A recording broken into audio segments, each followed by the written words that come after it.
June 2ನೇ ವಾರದಲ್ಲಿ ಹೊಸ ಸರ್ಕಾರದ ಮೊದಲ ಬಜೆಟ್ ಘೋಷಣೆಯಾಗುವ ಸಾಧ್ಯತೆ ಇದೆ.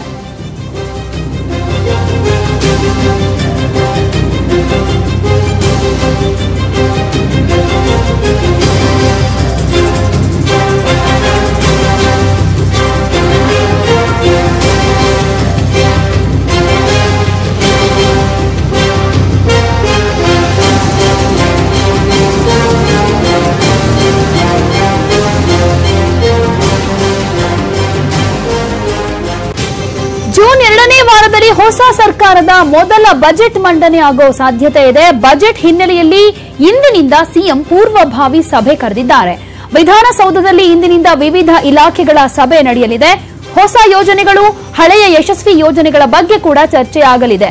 ಈ ಹಿಂದಿನ ಯಾವ ಯೋಜನೆ ಬೇಕು, ಯಾವುದು ಬೇಡ ಅನ್ನೋದ್ರ ಬಗ್ಗೆ ಕೂಡ ಸಮಾಲೋಚನೆಯನ್ನ ನಡೆಸಲಾಗುತ್ತೆ.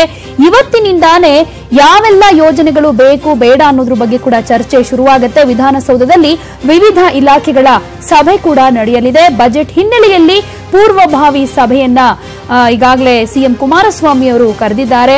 ಜೂನ್ 2ನೇ ವಾರದಲ್ಲಿ ಹೊಸ ಸರ್ಕಾರದ ಮೊದಲ ಬಜೆಟ್ ಮಂಡನೆಯಾಗುವ ಸಾಧ್ಯತೆ ಕಂಡು ಬರ್ತಾ ಇದೆ. ಈ ಬಗ್ಗೆ ಮತ್ತಷ್ಟು ಮಾಹಿತಿಯನ್ನ ನಮ್ಮ ರಿಪೋರ್ಟರ್ ಜನಾರ್ದನ್ ಹೆಬ್ಬಾರ್ ಕೊಡ್ತಾರೆ.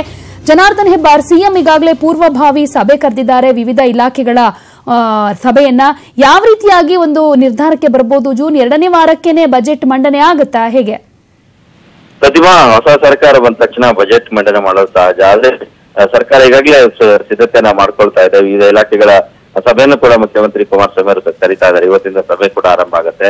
ಹಳೆ ಯೋಜನೆಗಳು ಯಾವ್ಯಾವ್ದು ಇರಬೇಕು, ಯಾವ್ದು ಇರಬಾರ್ದು, ಮತ್ತು ಹೊಸ ಯೋಜನೆಗಳು ಯಾವ್ದನ್ನ ಘೋಷಣೆ ಮಾಡಬಹುದು, ಈ ವಿಚಾರವಾಗಿ ಸಭೆಯಲ್ಲಿ ಚರ್ಚೆ ಆಗುತ್ತೆ. ಹಳೆ ಯೋಜನೆಗಳಲ್ಲಿ ಪ್ರಮುಖವಾದದ್ದು ಯಾವ್ದು ಮತ್ತು ಅದಕ್ಕೆ ಹಣಕಾಸು ಎಷ್ಟು ಬೇಕಾಗುತ್ತೆ ಅದನ್ನ ಕಂಟಿನ್ಯೂ ಮಾಡೋದಾದ್ರೆ, ಹೊಸ ಯೋಜನೆ ಯಾವ್ದನ್ನ ಆರಂಭಿಸಬೇಕು, ಪ್ರಣಾಳಿಕೆಯಲ್ಲಿ ಘೋಷಣೆ ಮಾಡಿದ ಯೋಜನೆಗಳು ಯಾವ್ದಿದಾವೆ ಅದನ್ನ ಘೋಷಣೆ ಮಾಡ್ಲಿಕ್ಕೆ ಎಷ್ಟು ಆರ್ಥಿಕತೆ ಬೇಕಾಗುತ್ತೆ, ಇದೆಲ್ಲ ವಿಚಾರವಾಗಿ ಚರ್ಚೆಯನ್ನ ಆರಂಭಿಸ್ತಾ ಇದ್ದಾರೆ. ಇನ್ನು ಸಂಪುಟ ರಚನೆ ಆಗಿಲ್ಲ, ಅದಕ್ಕೂ ಮುಂಚಿತವಾಗಿನೇ ಸಭೆಯನ್ನ ಕರೀತಾ ಇದ್ದಾರೆ. ಅಲ್ಲ, ಅಧಿಕಾರಿಗಳ ಜೊತೆಯಲ್ಲಿ ಚರ್ಚೆ ಮಾಡ್ತಾ ಇದ್ದಾರೆ ಮುಖ್ಯಮಂತ್ರಿ ಕುಮಾರಸ್ವಾಮಿ. ಇವತ್ತಿಂದ ವಿಧಾನಸೌಧದಲ್ಲಿ ಸಭೆ ನಡೆಯುತ್ತೆ. ಇದು ಬಜೆಟ್ ಸಿದ್ಧತೆಗಾಗಿಯೇ ಕರೀತಾ ಇರೋ ಸಭೆ.